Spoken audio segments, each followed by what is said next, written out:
Hey, what's up everybody? Mr. Boylan back for one more average atomic mass calculation, this time using a mass spec analysis. As you look at this problem, we're asked to use the mass spectrum for naturally occurring chlorine to estimate the atomic mass of chlorine. The intensity of the heavier isotope is determined to be 32.00%. Now, what gives students trouble on problems like this is we confuse percent abundance with these intensity percentages.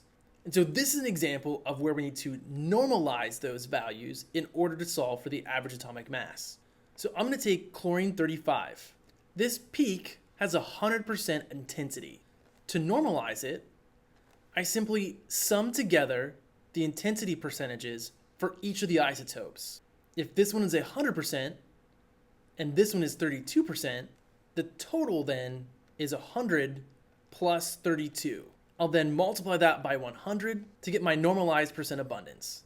A quick trip to my calculator, 100 divided by 100 plus 32 times 100. The percent abundance of chlorine 35 is 75.76%. I actually should have used the correct number of sig figs here. Now, we can do the same thing for chlorine 37. Again, 32.00 is its percent intensity.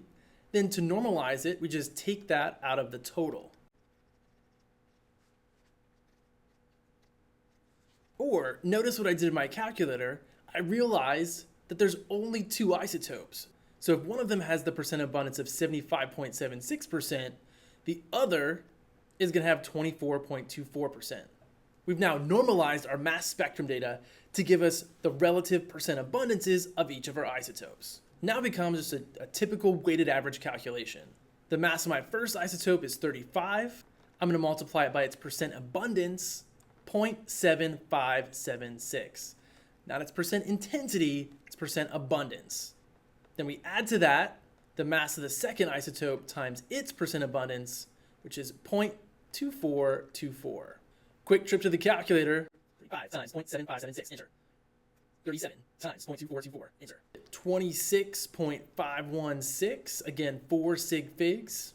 8.9688, also 4 sig figs. I add those two numbers together, end up with 35.48 AMU. Boom! As I think about whether or not this makes sense, should my average atomic mass be closer to 35? Answer, yes. Why? It's more abundant. And we are done.